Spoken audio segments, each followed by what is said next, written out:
You wake in the year 1348. The comet is not a star, it is a wound. It bleeds violet light across the frost of Dunharrow. The midwife, Marta, has birthed 100 babies. None like you. Your eyes open. They glow. Not blue, not green. Violet. Electric violet, the villagers whisper. Your mother gasps. Your father swears under his breath. They are afraid, though they do not yet know why. You are a danger in a cradle. The goat herders avoid the yard, and even the dog sense it. You are learning your first lesson. The world notices magic, and it does not wait for explanation. Your first years are slow. You crawl, walk, speak, all under suspicion.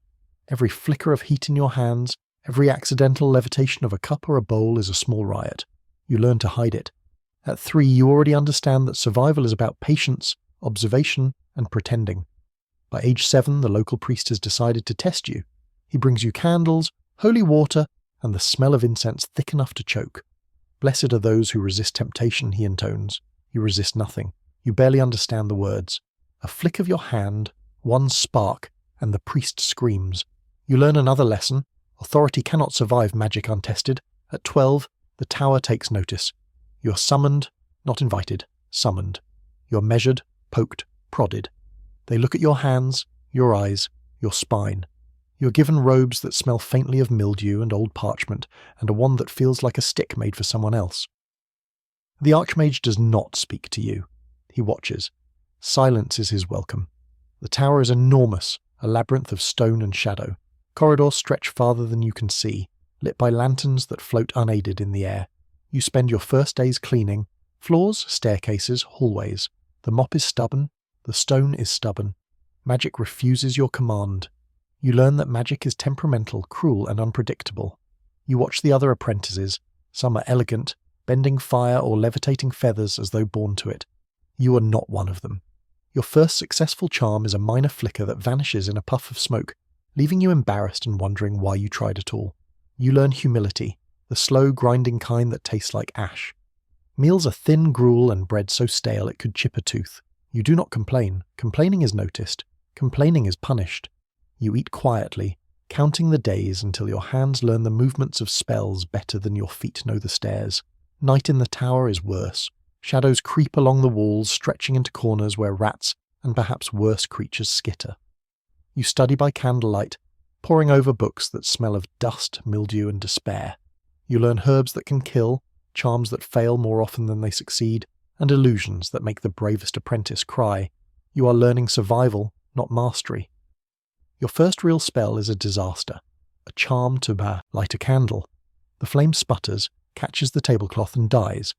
You are scolded, though it is difficult to tell if it is for the fire, your lack of skill, or the fact that you dared try at all. You learn that mistakes are expensive. Weeks turn into months. You are scolded for your posture, for your incantations, for thinking aloud. You are rewarded occasionally, a flicker of spark, a floating feather, a potion that turns exactly the right colour. These small victories are celebrated quietly, with nods or raised eyebrows, never with smiles. Other apprentices speak of feats beyond your comprehension. Some have conjured storms. Some have made objects move without touching them. You try to copy, fail, and quietly record your failures. You are learning patience in the form of repetition and humiliation. One night in the common room, a fire suddenly erupts from a student's failed experiment. Panic spreads. The Archmage arrives, calm as always, extinguishes it with a flick of his wand and leaves without a word. You watch, understand that in the tower, disasters are both lesson and entertainment. You are learning observation, because surviving the Archmage's gaze is as important as surviving magic itself. By the end of your first year you have burned 3 textbooks, accidentally made a cat invisible for 6 hours, turned a puddle into gelatinous green slime, which someone stepped into, and learned that spells are more alive than you are. You're tired, thin, and constantly on edge. You also feel something else, a flicker of pride. Not the kind that would impress others, but the kind that says, I am still here. The tower has not destroyed me yet. You are learning resilience. At 2 years, you are trusted with small responsibilities, fetching ingredients, stirring potions, sweeping corridors that seem to extend into eternity. Your magic is unreliable, but slowly, painfully, it listens to your hands. Small sparks are born where before there was only smoke. You begin to understand that patience is power, not the Archmage's power, but your own. By the third year you attempt your first ambitious spell. It is a charm to levitate a small rat, a harmless animal, supposedly easy for someone of your level. The rat flies, then explodes into a cloud of violet smoke. It is not the rat's fault, nor entirely yours. The Archmage does not scold you. He does not praise you. He sighs, a long, ancient sound that fills the hallway. You're learning that magic is indifferent, terrifying, and often lonely. The tower does not care about your opinions. It does not care about your hopes or dreams. It cares about repetition. Every day you sweep. Every day you stir potions. Every day you memorize charms that may never be used. And every day magic reminds you that it will only obey when it chooses to. You begin to notice patterns. The Archmage favors those who avoid mistakes. The tower rewards those who anticipate accidents.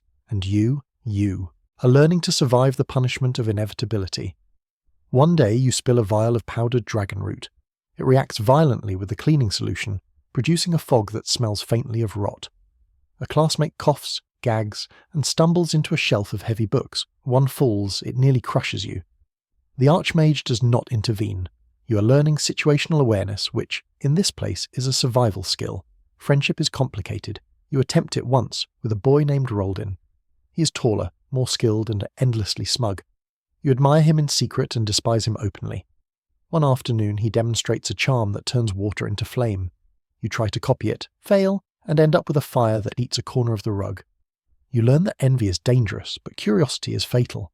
Food is always an ordeal. You eat, not for pleasure, but because hunger will otherwise make you careless. The tower's kitchens are a labyrinth of boiling cauldrons and arcane smells. Once, you add a small pinch of magical powder to soup to see what happens. The soup turns purple and begins to float, eventually drifting into the ceiling beams. The cook screams, and you are reminded, magic is a tool but only in the hands of those patient enough to wield it properly. You are not yet one of them. Sleep is thin, broken by dreams of glowing eyes and violet flames. Sometimes, you dream of the comet that shone the night you were born. It passes over towns, forests, and mountains, leaving a faint burn on everything below. In your dreams, the tower is a living thing. Corridors stretching endlessly, hallways bending in impossible angles, lanterns flickering like warning signals. You wake and realize your dreams are not dreams at all, only rehearsal. Months turn into years. By your fourth year, you begin to understand the rhythm of magic. Not enough to cast grand spells, not enough to impress, but enough to survive. Small sparks dance in your palms, candles light without protest. Books no longer fall when you approach. You feel competent, though you know this feeling is fragile and temporary. The other apprentices begin to notice you, not for skill, for survival. You are the boy who spills smoke without panic, who trips into disasters without screaming, who watches and learns quietly. They whisper, sometimes respectfully, sometimes cruelly. You do not mind. Attention is dangerous. Silence is safer. One day, in the 6th year, you attempt a charm so minor it seems foolish even to mention it. You aim to float a small stone across the room. The stone spins violently, emits a faint scream, and bursts into violet sparks. A shard embeds itself in the wall, a permanent reminder. The Archmage sighs. The other apprentices laugh. You are learning that magic has a sense of humour entirely independent of your own. Lessons continue. You memorize herbs that can poison, chants that summon insects, illusions that make walls appear to breathe. You practice patience with a devotion that sometimes surprises even you. Every failure teaches you something, even if it is only humility or fear or how to avoid being caught. Your first proper friendship is with a girl named Elira. She is clever, mischievous, and entirely unafraid of breaking rules. Together you experiment with spells in secret corners of the tower. Sometimes she succeeds, sometimes you fail catastrophically. Once, a potion of invisibility goes wrong, and the Archmage spends 2 hours looking for a floating table. You learn that collaboration is valuable, but also dangerous. By the 8th year, you have become a minor legend in the tower, not for skill, that is reserved for a chosen few, but for surviving mistakes that would have expelled anyone else. You know the tower's secrets, which corridors are safe at night, which cauldrons are cursed, which scrolls are traps. You are learning the subtle art of survival, and yet you are restless. You hear whispers of forbidden spells, old magic lost to time, magic that no apprentice should ever touch. You are curious, as all rogue wizards must be. You watch, you wait, and you plan. You are learning that curiosity is both a teacher and a traitor. The Archmage senses it. He does not speak of it, He only watches, and sometimes his eyes linger a moment too long, as though warning you that the world beyond the tower will not be forgiving. He knows you will not stay long, and perhaps, in his quiet way, he is preparing you for exile. By the 10th year your hands are steady. Your spells are modest but reliable. You can light a candle without burning the table. You can summon small sparks without blowing out windows. You have learned patience, observation, humility, and fear. You have learned that magic obeys no one completely. Only those who respect it, survive it, and sometimes outwit it. You are a wizard now, though not the kind that anyone would tell stories about. You are a survivor, a student of failure, and someone who has glimpsed the edges of power and chosen to live despite them. You're learning that being a rogue wizard begins not with grand gestures, but with tiny victories over chaos. It happens on a morning that begins like any other. Frost clings to the stone of the tower, and your breath hangs in the air like smoke. The Archmage is unusually silent, a sign that something is coming, though you cannot yet guess what. You've been practicing a charm you found in a forbidden scroll tucked beneath the library stairs. It promises small fire manipulation.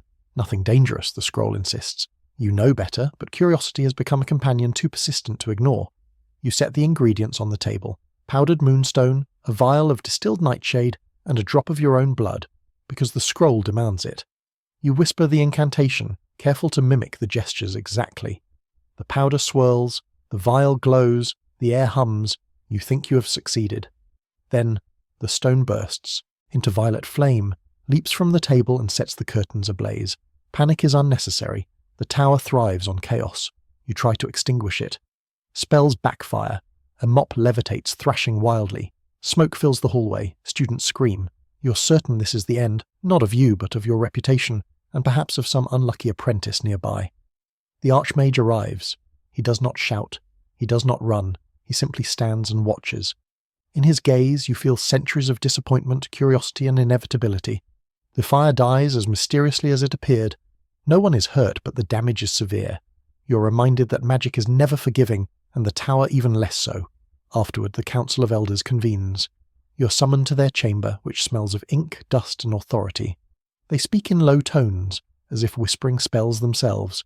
They mention negligence, recklessness, and the dangers of ambition unchecked. You are exiled. Not immediately, but soon enough. They explain that your talents are real, but your judgment is insufficient. You're to leave the tower, to survive on your own, and to never return. Exile is quiet at first. You pack a small satchel, a wand that no longer feels like yours, scraps of food, a few basic charms, and a collection of scrolls you have memorized in secret. You step outside the tower gates for the last time, feeling the frost bite your cheeks. The comet is still in the sky, a violet wound that stretches across the horizon. It seems to watch you, or perhaps judge you. The road is cold, lonely, and unwelcoming. You're not a child anymore, but neither are you fully a wizard. You're someone in between, someone who has glimpsed knowledge but not yet mastered it.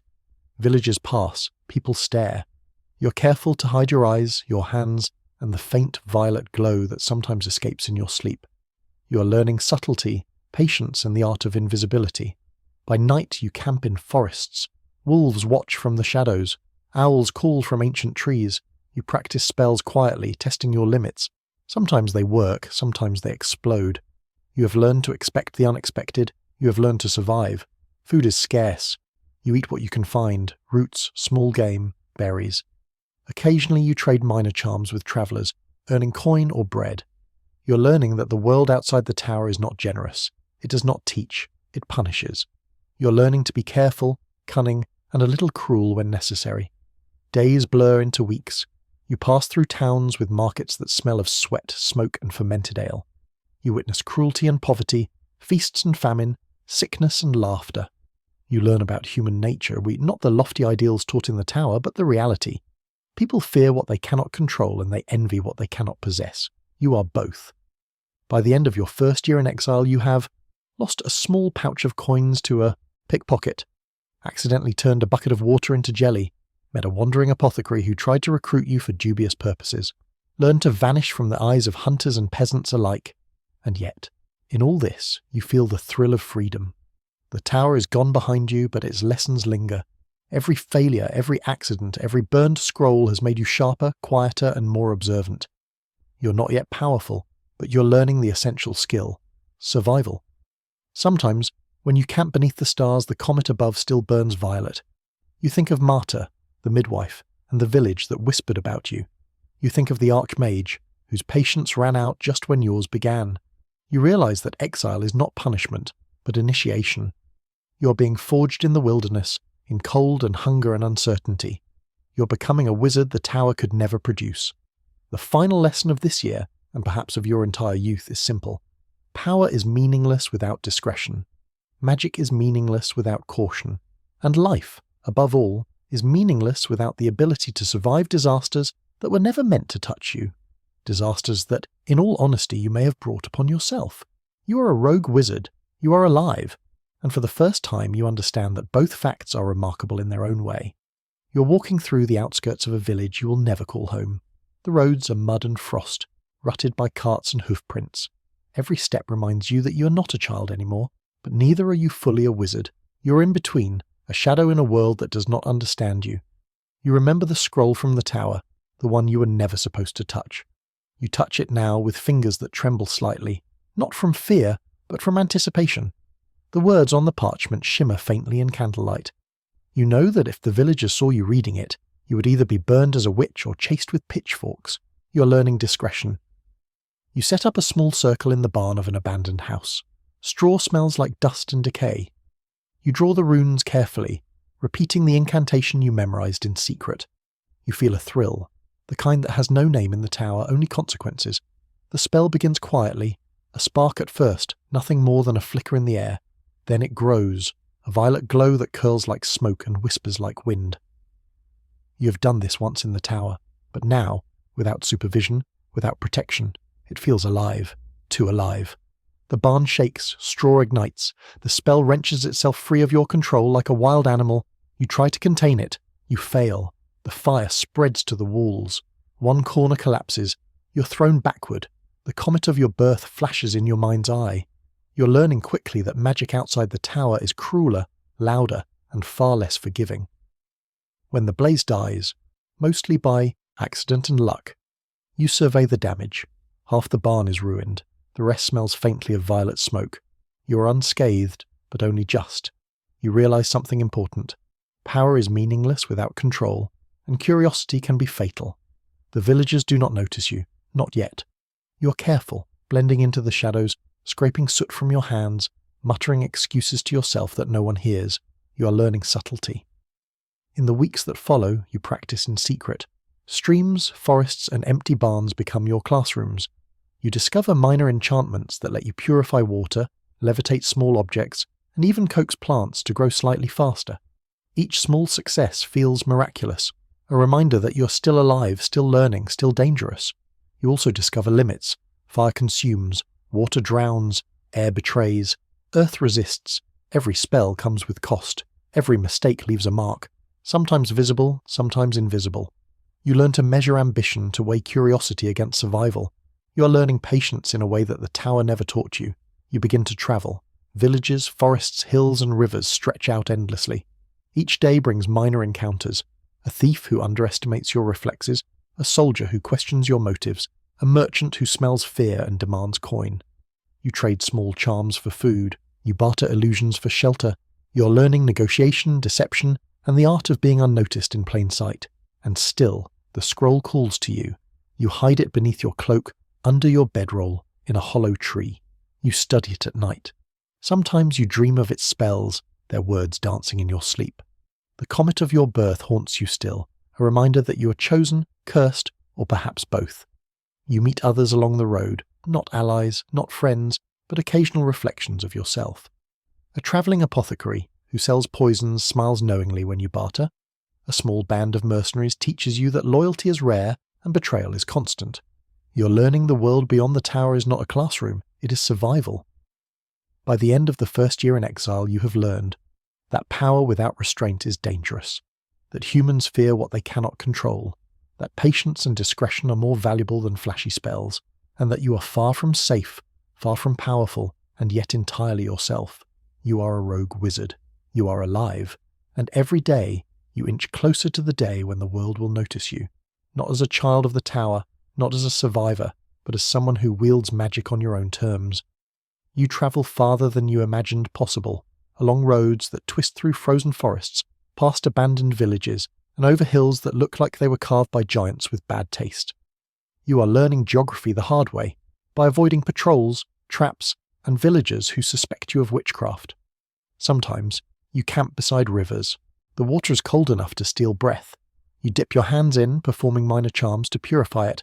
Sparks leap briefly, almost mischievous, before settling down. You're learning to treat magic like a tool, not a toy. You encounter a band of travelling merchants. They do not trust you, and you do not trust them. Yet necessity forces interaction. You offer a small charm, a trick of light that makes their wares appear shinier, fresher, more desirable. They give you bread in return. You learn the first law of rogue wizardry: survival often depends on persuasion rather than power. A week later, you stumble across a minor thief attempting to rob a cart. You intervene, not out of heroism, but curiosity. A charm of confusion sends him tumbling backward, head first into a pile of hay. You take a few coins from the cart. Not enough to be noticeable, just enough to eat. You're learning opportunism.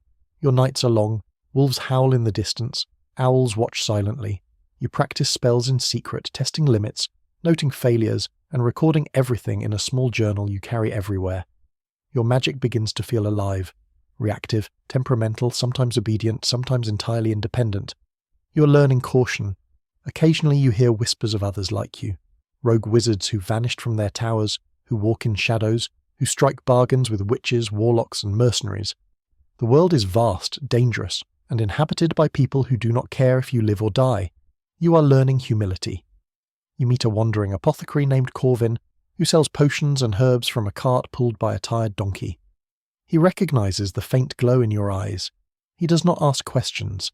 Instead, he offers lessons: how to make sleeping draughts, how to detect poisons, how to hide magical traces from humans who will burn you for the slightest sign of power. You are learning discretion. Sometimes you are hungry. Sometimes you are cold. Sometimes you are unsure whether your magic is your ally or your curse. And yet each failure teaches you more than the tower ever could. You are learning resilience, endurance, and cunning. One day you encounter a hunter, not one who hunts deer, but one who hunts rumours of magic. His eyes narrow when he sees the faint glow in your hands as you collect firewood. You vanish before he can approach, leaving only a whisper of smoke. You are learning stealth. Weeks turn into months. The scroll of forbidden spells tempts you nightly. You practice minor enchantments first, levitating objects, disguising scents, bending light to hide footprints. Each small success brings confidence. You are learning subtlety. Then, one evening, you attempt a larger spell, one that promises to summon a small storm within a contained circle. It begins calmly, almost obediently. The wind whistles, leaves swirl, sparks of violet light dance along the edges. You think you are in control. You are not. The circle bursts, wind scattering your supplies, small fires erupting along the edges of the barn you've claimed for practice. The spell collapses violently, throwing you against the wall. Nothing is burned, yet everything smells of smoke. You're learning that magic obeys no one fully, and ambition has costs. After that incident, you spend days recovering, physically and mentally. You examine every spell, every gesture, every ingredient. You take notes. You practice patience. You learn to anticipate failure before it occurs. You're learning mastery through caution, not arrogance. Along the way, you make small allies. A dog who follows from a village you left behind, a fellow wanderer who recognizes your subtle magical traces, a merchant who appreciates minor illusions. Yet every encounter reminds you, trust is fragile. People fear what they do not understand, envy what they cannot control, and betray without hesitation. You are learning vigilance. By the end of your first year as a rogue, you have survived natural hazards, frost, and wild beasts, avoided capture by a hunter who almost cornered you, mastered minor charms sufficient for survival, learned that human nature is as dangerous as any spell, and begun to understand what it means to be a rogue wizard: power tempered with discretion, curiosity tempered with caution. You are alone, but not lonely. You are wary, but not fearful. You are not yet powerful, but you are growing. The comet of your birth still lingers in your memory, a reminder that your life began in unnatural light and will always walk its own path. You leave the village before dawn. The frost crunches underfoot, mist curls along the road, and the comet of your birth, still faint in memory, seems to linger at the horizon. You carry only what you can, your wand, a few scrolls memorized, and the small satchel of survival tools cobbled together from necessity. The road stretches endlessly. Villages appear and disappear like illusions. People look at you with suspicion, sometimes awe, often fear. You have learned to hide your eyes, to conceal your hands, to mask even the faintest traces of magic. Curiosity is a dangerous luxury. You are learning caution in motion. Your first encounter is with bandits. They emerge from the woods, faces masked, knives in hand. You feign ignorance, pretending to be a traveller of no consequence. One steps too close. You gesture subtly. The wind shifts. Leaves twist into a wall between you and them. They stumble, startled, and you are gone before they recover. You are learning that power is useless without discretion. By midday, you find a stream. The water is black with frost and shadow. You practice minor charms, purifying, stirring, and warming it. Sparks of violet light dance along your fingertips. You are learning patience, the kind that keeps you alive when hunger gnaws and wolves watch silently from the trees. You set camp in a ruined barn. It smells of rot and abandonment. You unroll your bedroll. The scrolls are laid carefully, each memorized spell a lifeline. You begin experimenting with subtle illusions, small levitations, minor charms. Nothing that will attract attention, but enough to remind you that you're still learning. You are learning subtlety. A travelling merchant passes the ruins. He notices the faint glow in your hands and the shimmer of your minor spells. He does not speak of it. He nods once, as if acknowledging a secret. You barter for bread. You are learning that survival often depends on small, quiet interactions. Days blur into weeks. The road is unkind, frost bites. Rain soaks through your cloak. Wolves and foxes watch from the tree line. Humans are equally dangerous. Rival wizards, mercenaries seeking coin, villagers who would burn you if they suspected your power. You are learning endurance, vigilance, and the art of concealment. One night, a pack of wolves circles your camp. You summon a charm of sound, a low rumble that echoes through the trees. The wolves hesitate, one lunges, sparks from your wand flare. You feel their weight and wildness retreat. You are learning control under pressure. You discover small joys along the way. The taste of fresh bread, the warmth of a fire that you conjure yourself, the quiet satisfaction of a spell executed without error. These are not victories the tower would celebrate, but they are yours. You are learning independence. In one village you hear whispers of rogue wizards. They speak of power and exile, of secret markets where rare ingredients are traded, of mercenaries who will hunt magical anomalies for coin. You're learning that the world beyond the tower is larger, more dangerous, and far more complicated than the lessons you ever studied. You make allies cautiously. A dog follows from a town you left behind. A fellow wanderer shows you shortcuts through forests. A merchant tolerates your illusions for coin. You learn trust in fragments, never fully and always with caution.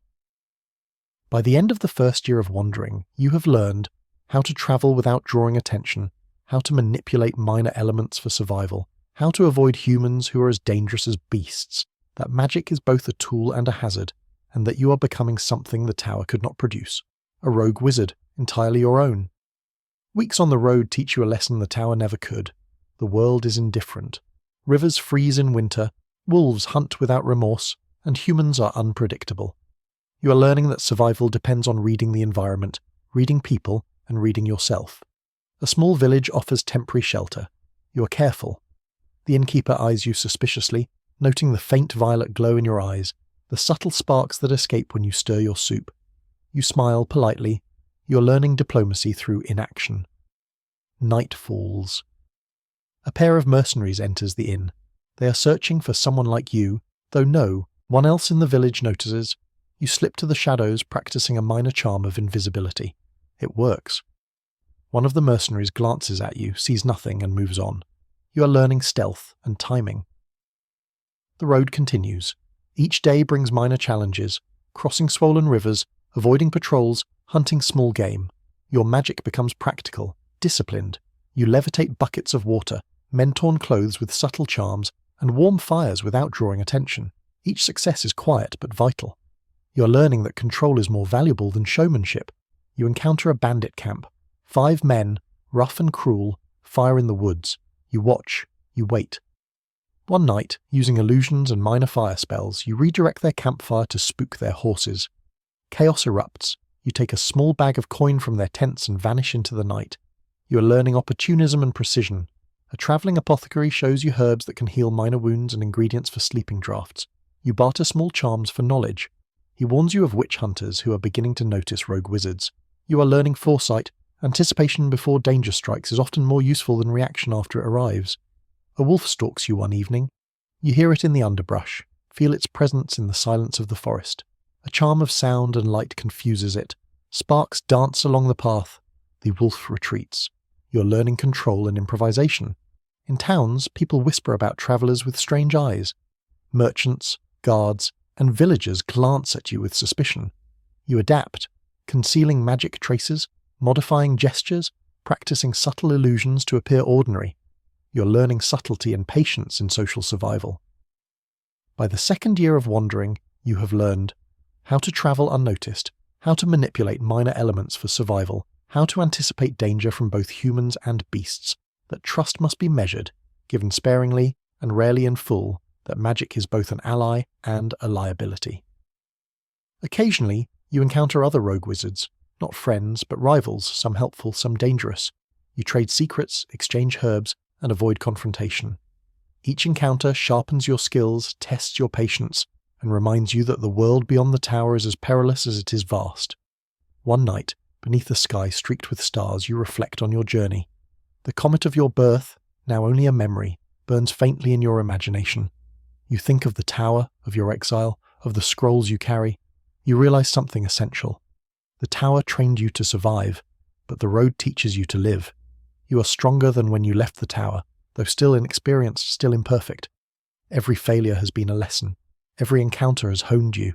Every step has been preparation. You're no longer a student. You're something else entirely.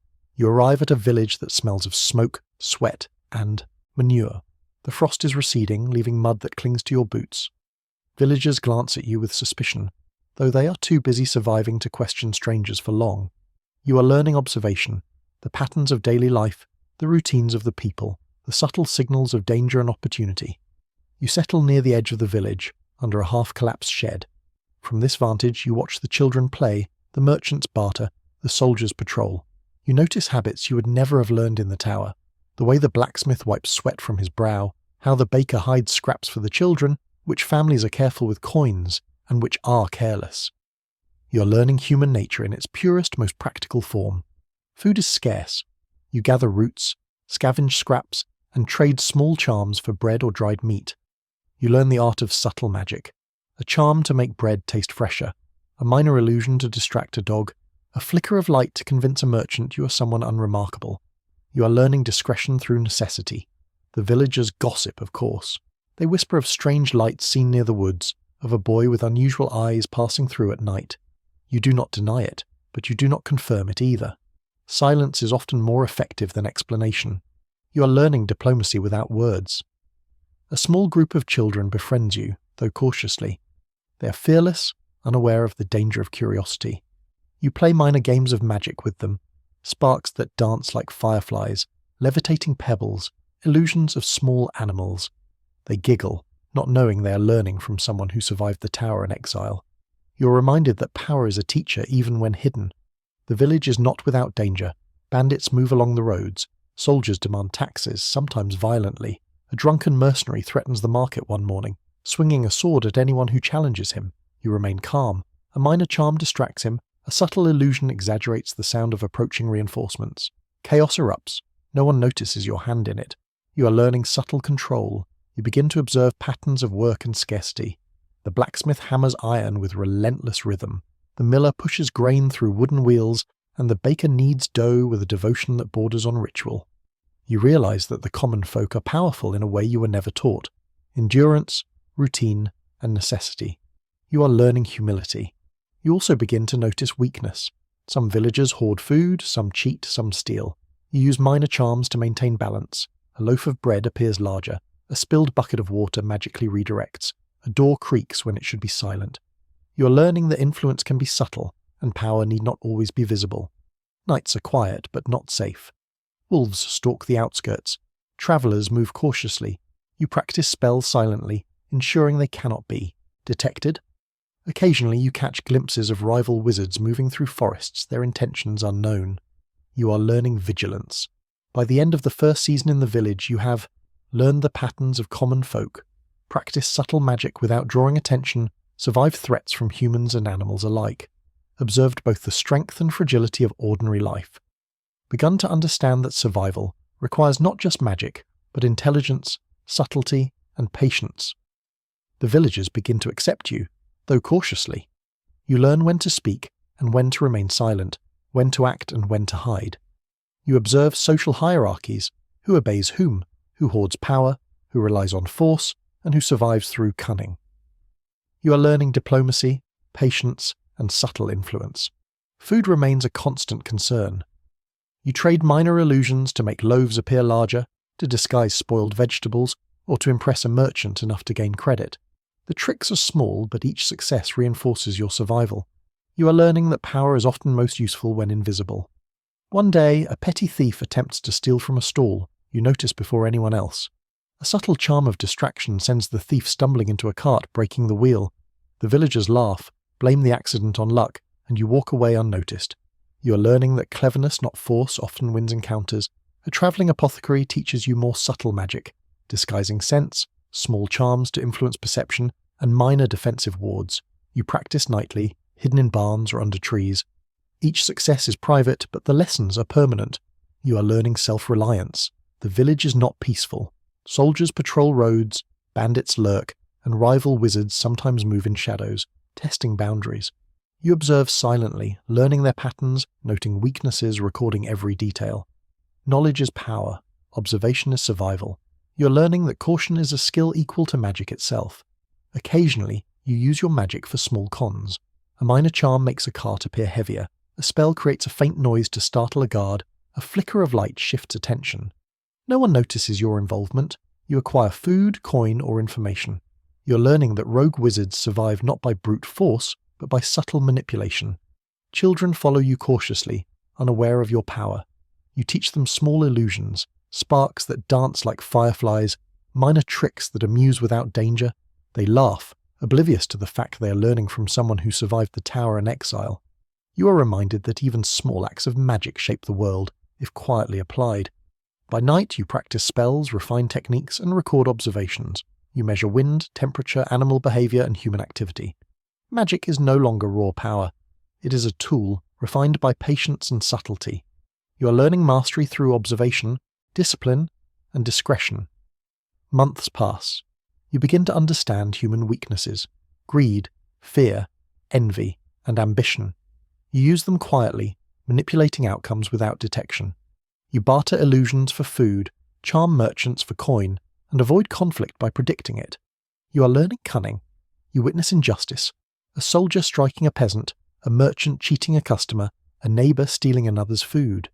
You intervene subtly: a charm to trip the soldier, an illusion to misdirect the merchant, a minor spell to expose the thief. No one knows it was you. You are learning discretion and responsibility. The comet of your birth is long gone, but its memory lingers. You reflect on the tower, exile, and your growth. You realize that survival depends on observation, patience, subtle influence, and judicious use of magic. Power alone is meaningless. Control, discretion, and cunning are what keep you alive. By the end of the first year among common folk, you have blended seamlessly into villages and towns, survived both human and natural threats, practiced minor cons and subtle manipulation using magic, learned the patterns of human behavior and social hierarchy, understood that true power lies in subtlety, patience, and observation. You wake one morning to the sound of horses, not the slow, tired horses of merchants or farmers, but the heavy, confident hooves of men who expect obedience and fear no consequence. You rise quietly, slipping from your bedroll under the barn roof. The frost bites your ankles, but you do not care. Curiosity, tempered with caution, guides your steps. Through a crack in the wall, you see them. 3 men on horseback, clad in leather and steel. Their eyes are sharp, searching. Their hands hover near swords. One carries a banner you do not recognize. The villagers are unaware, but you know better. You're learning to read danger in its subtle forms. You wait. You observe. You notice patterns. How one man scans the road. How another signals with his hand.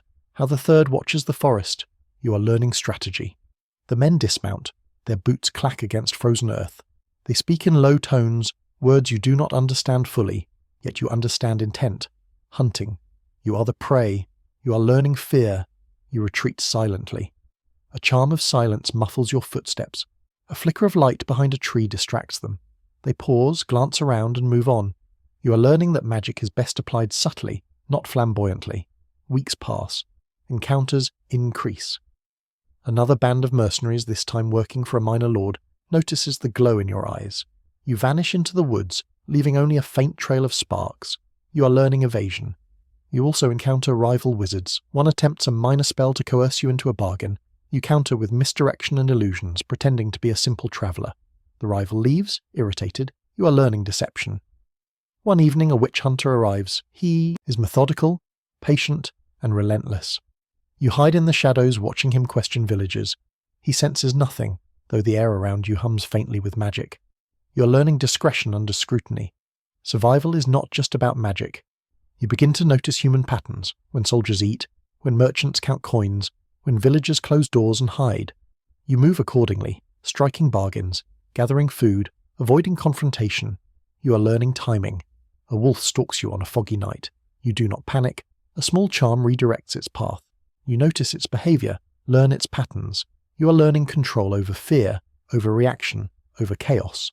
In towns, you begin minor cons. A charm makes a bag of coins heavier. A subtle illusion distracts a merchant. A whispered suggestion influences a guard. No one notices, but you gain sustenance, coin, and occasionally information. You are learning that influence can be invisible. Months pass. Your skill grows, but so does your caution. You realize that power alone cannot guarantee survival. Observation, patience, and subtlety are equally essential. The comet of your birth is gone from the sky, but its memory lingers in your awareness, a reminder that you were born into chaos and that chaos is the natural state of the world. By the end of the year, you have survived multiple hunts by humans and beasts, avoided capture by mercenaries and witch hunters, practiced subtle magic for defense, manipulation, and survival, learned the value of observation, patience, and discretion. The months of wandering, watching, and hiding culminate one cold evening. You are crossing a forested path when a rival wizard steps from the shadows. He is tall, cloaked in black, his hands glowing faintly with power. His eyes are sharp, assessing, hungry.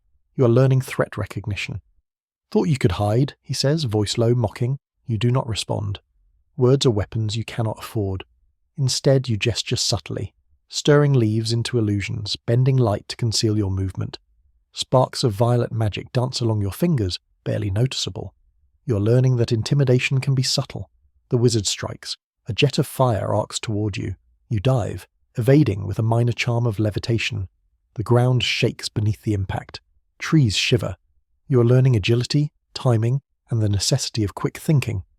A wolf emerges from the underbrush, your companion, loyal but wild. It distracts the wizard for a moment, giving you a chance to counter. You conjure a small illusion. The forest appears fuller, shadows twist unnaturally. He hesitates. You strike with a charm that flares like violet sparks, forcing him backward. You are learning tactical improvisation. The fight escalates. Spells ricochet. Magic tangles with magic. Your fingers ache. Your eyes burn. You are terrified, exhilarated, alive. You realize this is the first true test of your rogue wizard life, to survive not through brute force, but through intelligence, observation, and subtle manipulation. The wizard retreats, annoyed but unharmed. You are alone again, heart racing, aware of the risks you take every day. You are learning that survival depends not just on skill, but on restraint and judgment. Days later, you encounter a band of mercenaries. They recognize the violet glow in your eyes and demand coin or obedience. You do not negotiate directly. Instead, you use minor illusions. A wall seems to collapse. A horse appears to rear violently. Shadows shift unnaturally. Fear spreads among them. They leave, whispering about witches and spirits. You are learning psychological warfare. A witch hunter follows soon after, tracking rumors of magic.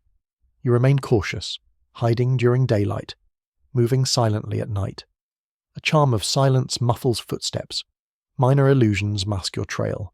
He searches tirelessly, but finds nothing. You are learning patience and evasion under extreme pressure. In a village you rest briefly.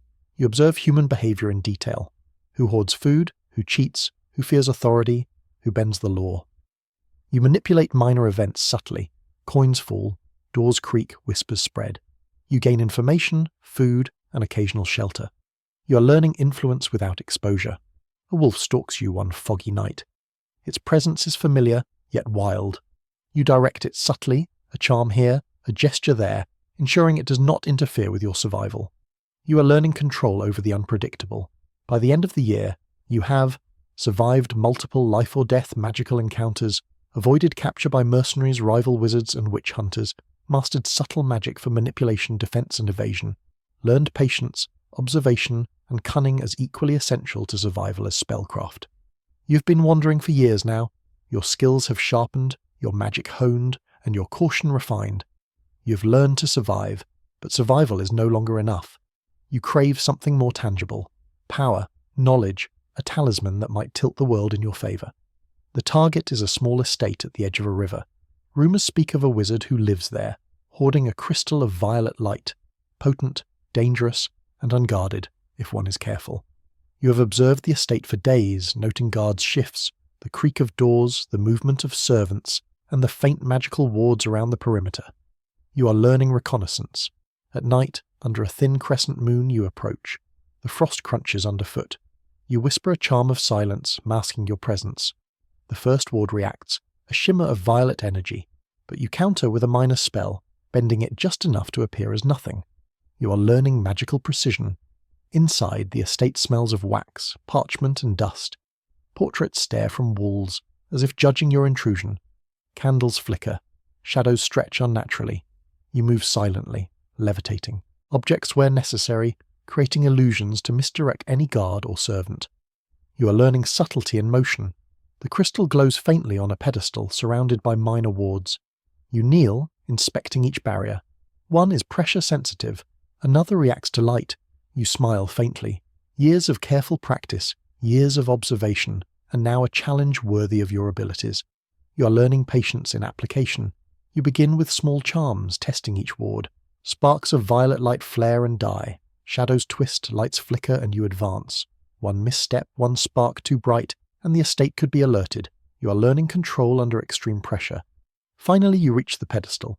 The crystal pulses softly, as if alive, reacting to your presence. You whisper a spell of subtle levitation, lifting it from its pedestal. The wards react, flaring in violent purple arcs. You counter with precision, redirecting the energy into harmless sparks that drift into the shadows. You are learning mastery under risk. With the crystal secured, you retrace your steps. Each corridor, each shadow, each door is navigated carefully. No one sees you. No one hears you. You slip into the night, frost crunching softly underfoot, the crystal safe in your satchel. You are learning the thrill of success born from skill, patience, and discretion. Days later, you study the crystal. Its violet glow resonates with your own eyes. It hums faintly with power. You are learning that sometimes the greatest risk carries the greatest reward, but also the greatest responsibility. Your journey continues. You understand now.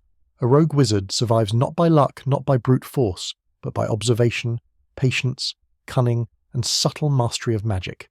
You are learning the balance of power and discretion, ambition and restraint, cunning and conscience.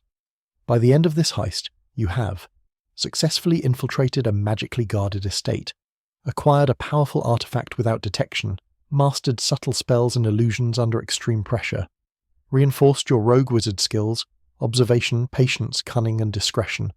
The crystal hums faintly in your satchel, a subtle vibration that resonates with the violet glow in your eyes. You can feel it, as if it recognizes you, as if it knows that you survived the tower, exile, and the first tests of the road. You are learning attunement to objects, to magic, to consequence. In the following days, you practice with it cautiously. Minor enchantments react to your presence. Sparks leap unpredictably. Flares of violet light flicker across the room, and sometimes the crystal seems to anticipate your gestures. You are learning the language of magic that is both wild and obedient. Word spreads silently of a rogue wizard with unusual power. Rival wizards test your patience, sending subtle threats cloaked as chance encounters. You evade them, using illusions, misdirection, and the occasional minor spell to appear elsewhere. You're learning that influence and perception are as important as power itself. Merchants and villagers notice small changes. A loaf of bread seems heavier, a cart appears fuller than it is, subtle illusions amuse the children. You leave these hints carefully, never drawing suspicion. You're learning subtlety and reputation. One evening, a rival wizard appears near your hiding place. He speaks not with words, but with energy, probing your defences, attempting minor spells to detect your presence. You counter with a charm of concealment, a flicker of violet light, and a carefully timed distraction. He pauses, irritated, and disappears into the night. You're learning confrontation without engagement. The crystal itself offers choices: who to help, who to deceive, who to manipulate. You test small enchantments on objects, on shadows, on minor elements in the village. You realize that even subtle acts can shift perception, influence events, and create opportunity. You are learning moral calculation in addition to magical skill. Weeks later, a merchant who once dismissed you now seeks your counsel. A minor charm convinces him you are no threat. Another helps him avoid a misfortune. He leaves richer, safer, unaware of your intervention. You're learning the quiet power of unseen influence. A band of mercenaries arrives, hunting rumors of rogue wizards and magical artifacts. You do not fight, you manipulate. A shadow shifts, a sound distracts, a small charm moves objects to create chaos. Confused, the mercenaries leave, none the wiser. You are learning that avoidance can be more effective than confrontation. The crystal hums, reminding you that power attracts attention. You realize the path ahead is not just survival, but careful management of influence, perception, and consequence. Every decision now carries weight, every spell, a potential signal to the world. You are learning that the life of a rogue wizard is a balance between ambition and discretion, daring and restraint. By the end of the year, you have mastered the first major heist with precision and subtlety, learned to manipulate perception and influence events quietly, evaded rival wizards and mercenaries with minimal confrontation, tested moral boundaries, when to act, when to deceive, when to intervene, understood that power without discretion is dangerous, and discretion without ambition is wasteful. You wake in the ruins of an abandoned chapel. The frost has begun to thaw, leaving mud that clings to boots and robes alike. Your violet eyes catch the faint reflection of a shard of sunlight on broken stained glass. You're learning patience in observation. A shadow moves across the threshold. Human, deliberate, precise. Not mercenary, not a rival rogue, someone who remembers the tower, someone who knows what you are. You are learning recognition of intent. You should not have left, the figure says, voice low, practiced, like a whip cracking, silently in the cold. The cloak obscures their face, but you feel the authority, the experience, the discipline of the tower in every movement. You are learning respect through caution. You retreat into the shadows. The figure moves with purpose, probing the ruins for signs of your presence. You are learning concealment under scrutiny. A charm of silence masks your breathing. A flicker of violet light bends to shadow. The figure pauses, studies the ruins, and moves on. You are learning patience in motion. Days later, remnants of the tower appear again. Letters delivered secretly, warnings in whispers, signs that someone is watching, waiting.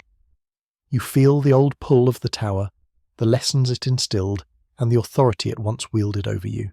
You are learning restraint. You recall your birth, the comet, the violet light that marked you as different. The tower never explained fully why your magic glowed, why it resonated with power unseen in others. You're learning that some knowledge comes not from books but from survival, observation, and experience. A letter arrives, sealed in violet wax, embossed with a symbol you recognize but do not welcome. It speaks of your unusual abilities, of potential the tower wishes to reclaim, of threats if you refuse. You're learning calculation in weighing risk. You watch the village, the roads, the forests, noticing patterns you ignored before. Which paths are safe, which dwellings hide watchers, which animals sense unnatural presence. Every detail matters. You are learning vigilance. A minor rival wizard attempts to intercept you, claiming the tower's authority. You evade using illusions, misdirection, and minor spells. The confrontation is brief but illuminating. Raw power is worthless without foresight, patience, and subtlety. You are learning strategy under threat. The crystal in your satchel pulses faintly, resonating with your violet eyes. You realize its power is both a gift and a signal. Those who hunt you sense it. Those who envy you covet it. You're learning that even tools of survival carry consequence. Weeks pass. You navigate forests, towns, and rivers with increasing skill. Letters, spies, and shadows constantly remind you. The tower's reach extends beyond walls and time. You are learning that the past, once abandoned, can follow relentlessly. One night, beneath a moon obscured by clouds, you meet another figure, a rogue wizard like yourself but older, experienced, cautious. He speaks of the tower, of power, of exile, and of survival. You listen. You share little. Your learning alliances are fragile, trust rarer than magic, and knowledge, when wielded carefully, is more dangerous than a spell. By the end of your first year confronting shadows of the past, you have evaded remnants of the tower while maintaining independence, learned restraint and caution in the face of overwhelming authority, uncovered fragments of your own origins and the mystery of your violet magic, recognized the enduring consequences of power and survival. You enter a forest where the mist clings low to the ground, curling around tree trunks like fingers. The frost is fading, leaving mud and slick leaves underfoot. You are learning terrain, timing, and patience. Survival begins with observation. A figure moves ahead, half hidden in the fog, not human or not entirely. Their cloak shifts unnaturally. Eyes glint with intelligence, caution, and hidden power. You are learning recognition of subtle threats. Careful, the figure says, voice smooth, measured, but not unkind. You're far from the tower and far from safety. You study them, noting posture, tone, and intention. They are cautious, skilled, aware, like you. You are learning negotiation before trust. They reveal themselves to be a rogue witch, travelling for reasons unknown, offering knowledge, alliances, and cautionary warnings. You share little, but observe much. Every word, gesture, and glance is a test, a measure. You are learning alliances are fragile and observation is essential. Weeks pass. You travel together, sometimes in silence, sometimes exchanging subtle knowledge, how to avoid mercenaries, how to manipulate perception, how to track magical anomalies. You're learning the delicate art of cooperation without vulnerability. In a small village, you encounter a mercenary captain. He recognizes the faint violet glow in your eyes and demands tribute. You negotiate subtly, offering minor information, small illusions, and careful charm. He leaves satisfied. You're learning the power of influence without confrontation. Another rogue wizard crosses your path. He tests your patience and skills, attempting to intimidate, manipulate, or steal. You counter with careful illusions, minor enchantments, and psychological games. He leaves, grudgingly impressed. You are learning rivalry and subtle competition. The witch warns you of approaching danger, a coalition of mercenaries, rival wizards, and witch hunters aware of your exploits. You plan accordingly, careful travel, subtle magic to misdirect and manipulate, alliances strengthened yet cautious. You are learning strategy in uncertainty. Days later you navigate a mountain pass, where a rival band of rogues attempts to intercept you. You assess their numbers, skills, and intentions. You use illusions to exaggerate your numbers, charm to misdirect, and subtle magic to create confusion. They retreat, unnerved and misled. You are learning leadership and tactical improvisation. By night, you reflect on the road, the alliances, the enemies, and your growing skills. You realize survival is not just about magic, not just about cunning, but about knowing whom to trust, whom to deceive, and when to act. You're learning the politics of rogue wizardry. The crystal in your satchel hums softly, reminding you of power, responsibility, and consequence. Allies can help, enemies can hinder, and every choice carries risk. You are learning foresight, anticipating danger before it arrives, manipulating outcomes without exposure.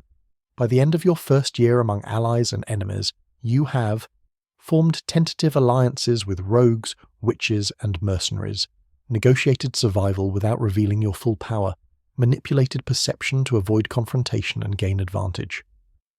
Learn to recognize threats, subtle and overt. Understood that survival depends on intelligence, discretion, and subtle mastery of influence. You wake to the sound of distant hooves, the clatter of metal, and the faint hum of magic carried on the wind. Frost coats the grass, crunching under your boots as you move. This is no ordinary hunt. This is a coalition. Mercenaries, rival wizards, and witch hunters, all drawn by rumors of your violet power. You're learning the weight of reputation. You assess the terrain. A narrow valley bordered by frozen cliffs, the river iced over but thin. Every feature is a potential advantage or hazard. You are learning strategic awareness. The first wave arrives, mercenaries on horseback, swords gleaming, eyes sharp. You do not panic. You gesture subtly, Rocks shift, shadows elongate, and minor illusions confuse their approach.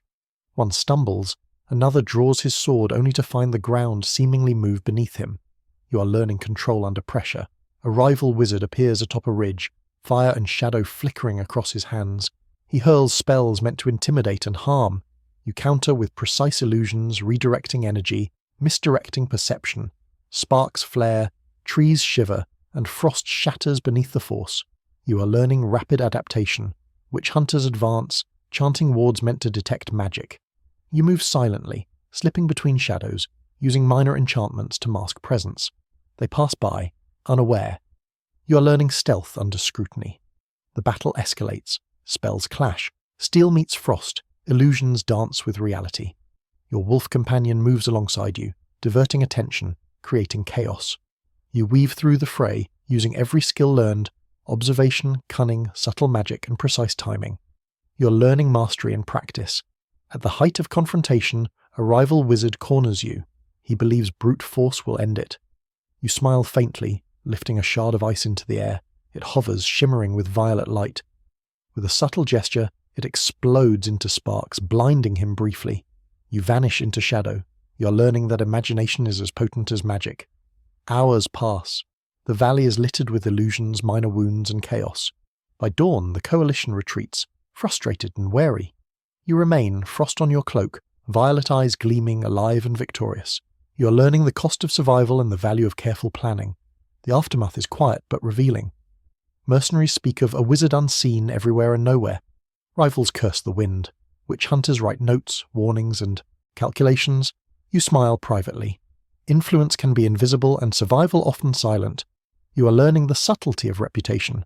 By the end of this confrontation you have survived coordinated attacks from mercenaries, rival wizards, and witch hunters, mastered rapid adaptation, subtle magic, and strategic foresight, tested all your rogue wizard skills under extreme conditions, learned that true power is a balance of cunning, observation, and controlled action. You wake in a forest where frost still clings to low branches, the river murmuring beneath sheets of ice. The crystal in your satchel pulses faintly, resonating with the violet glow in your eyes. You feel it, faint but insistent, as if calling you toward understanding. You are learning the power of curiosity. Your travels have taught you survival, cunning, subtlety, and influence. But the violet magic within you is something else entirely. Ancient, unpredictable, and alive. You are learning that mastery requires not just skill, but comprehension. You meditate in the ruins of an old tower outpost, tracing your fingers over inscriptions and glyphs. The stone hums faintly at your touch. You feel memories, not yours, flickering like shadows. Lessons taught in a voice long gone, warnings whispered in cold corridors. You are learning history through magic. The crystal pulses reacting to your presence. You whisper incantations, testing resonance, and suddenly visions appear. Flashes of light, echoing laughter, violet storms, and shadows folding in on themselves. You see fragments of your birth, the comet, the tower's experiments, and the force that gave you your unusual eyes. You are learning revelation in pieces. You discover subtle abilities previously unnoticed. Minor telepathy, bending perception slightly in others, sensing the flow of magic in the environment. Each skill is quiet, almost imperceptible, but potent. You are learning the weight of latent power. A letter arrives from the tower, insistent and precise, warning of your growth. They fear your violet magic, its resonance with forces they cannot control. You realize now that your abilities are exceptional, rare, and dangerous. You are learning both confidence and caution. You experiment with the crystal, testing the boundaries of influence. A minor weather charm, a shift in perception, a brief levitation of a heavy object. Each success teaches restraint. Each failure teaches patience. You're learning that power without control is deadly, to others and to yourself. A rival wizard appears, seeking the crystal. You are ready. You do not confront them directly. Instead, you create illusions of yourself in multiple places, redirect attention, and subtly manipulate perception. By the time they realize the ruse, you are gone. You are learning deception at the highest level.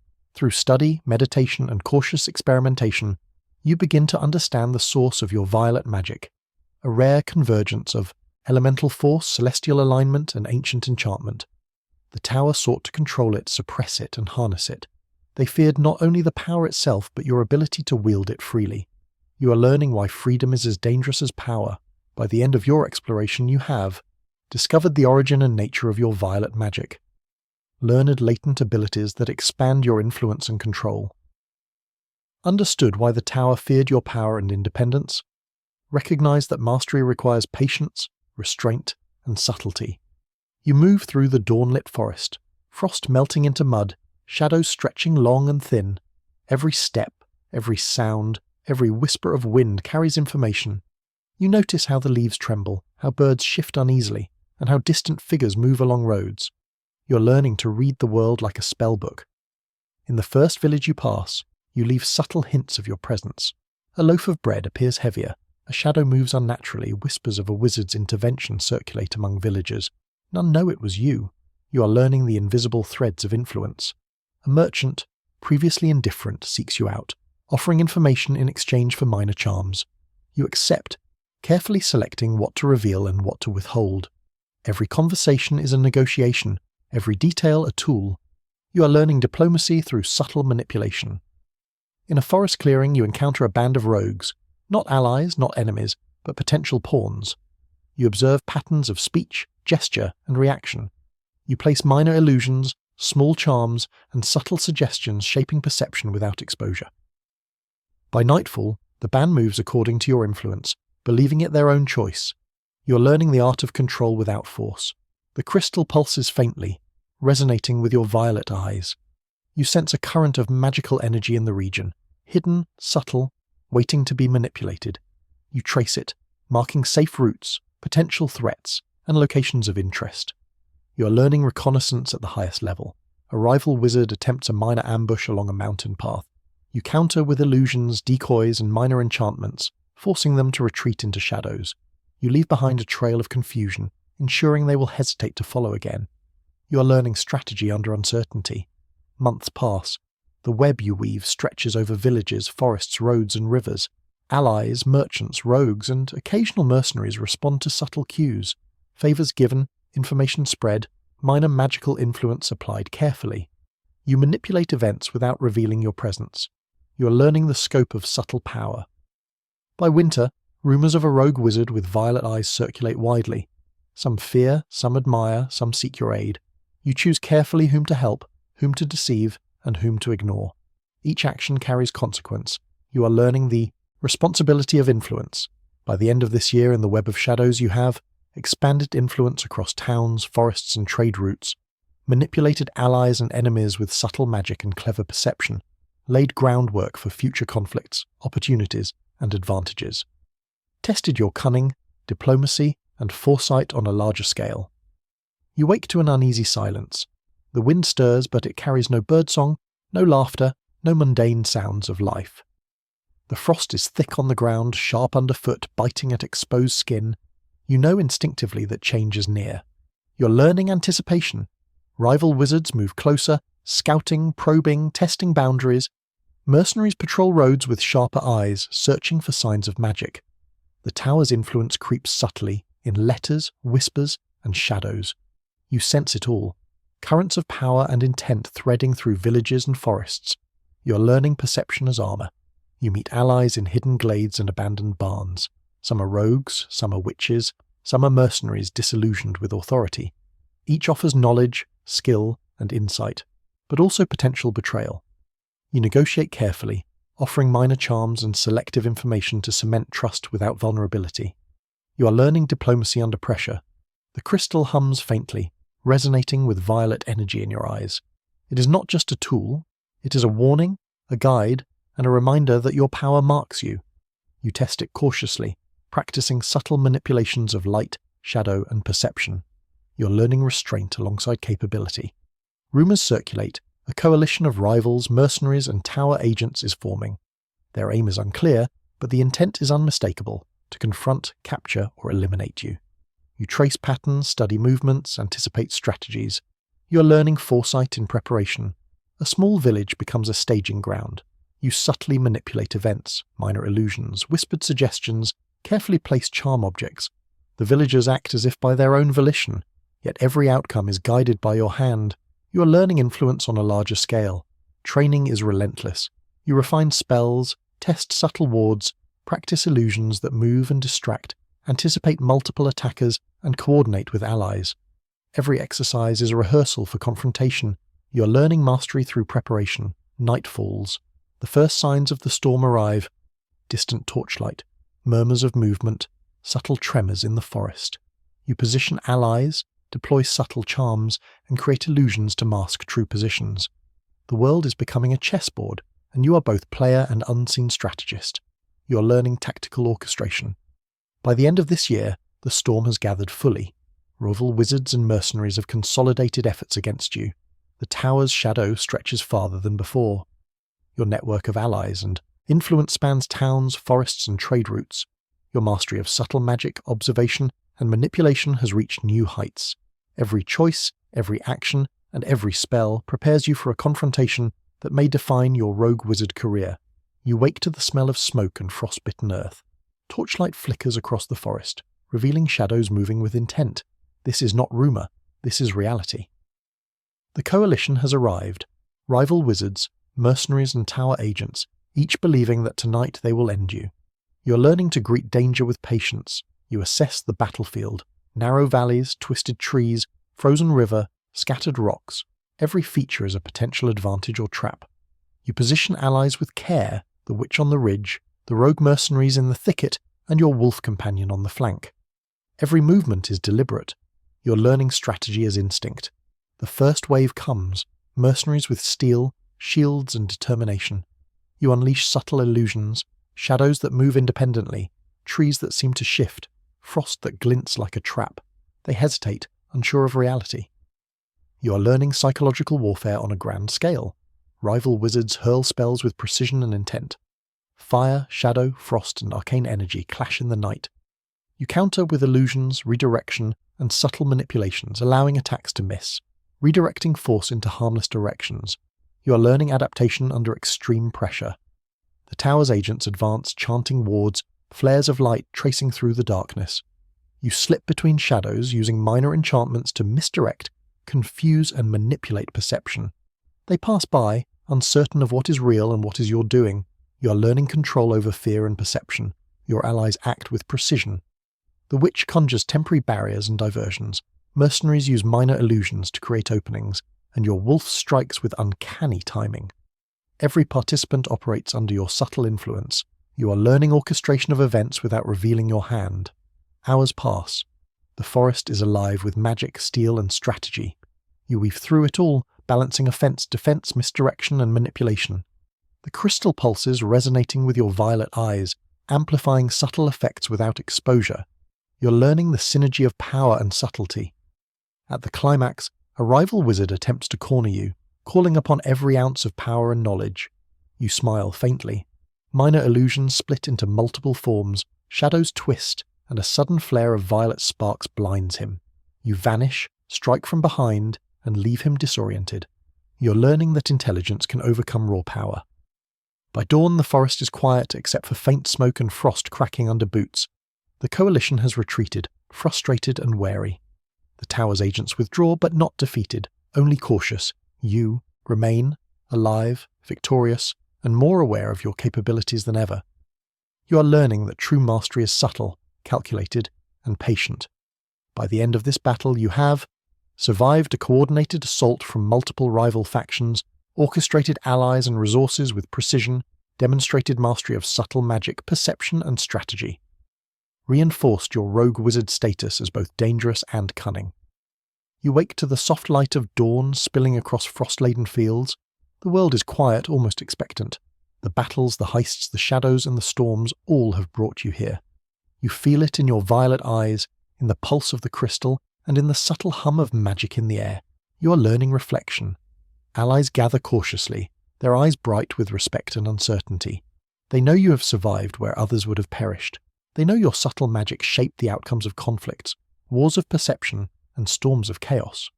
You are learning leadership by presence. The remnants of rivals, mercenaries, and tower agents linger like ghosts, wary and calculating. You watch, waiting, planning, and guiding events through subtle influence rather than direct confrontation. You are learning mastery of perception and control. In the solitude of your chamber, you meditate. The violet crystal hums softly, resonating with your power, You remember every choice, who you deceived, who you aided, who you spared, and who you outwitted. Every act was a lesson, every consequence a teacher. You are learning moral clarity through reflection. You test the crystal's latent abilities, bending light, subtly influencing perception, minor manipulation of time and space in controlled bursts. Each test teaches restraint, patience, and finesse. You are learning mastery, not through domination, but through careful precision. Allies come to you with requests for guidance, for protection, for knowledge. You grant what aligns with your goals, subtly manipulate outcomes, and strengthen bonds without overexposing your power. You are learning the delicate balance of influence and discretion. The tower's shadow is still present, but it no longer dominates. You have outmaneuvered, outwitted, and survived. The coalition of rivals is fractured, cautious, and wary of your capabilities. You are learning that survival and dominance are often subtle games rather than overt battles. In the quiet moments, you reflect on your journey, the comet at birth, the violet glow in your eyes, the trials of the tower, the heists, the alliances, the battles. You realize you're no longer just surviving, you're shaping a path that is uniquely yours. You're learning the significance of agency. By the end of this chapter, you have consolidated allies, influence, and magical power, outmaneuvered and survived all rival factions and threats, mastered subtle magic and the art of perception, manipulation, and strategy. Reflected on choices, survival, morality, and ambition, cemented your status as a rogue wizard, alive, clever, and unstoppable. You are a rogue wizard, alive, powerful, subtle, and wise. The world is shaped by your actions, your choices, and the careful threads of influence you have woven. Every shadow, every whisper, every frost-laden field is now a part of the story you control. And as the violet light of the crystal pulses softly in the quiet dawn, you understand. Mastery is not about destruction, domination, or notoriety. It is about survival, subtlety, intelligence, and the quiet shaping of destiny. You are a rogue wizard. Your journey is complete, not because the world is conquered, but because you have learned, survived, and mastered it in ways few could imagine.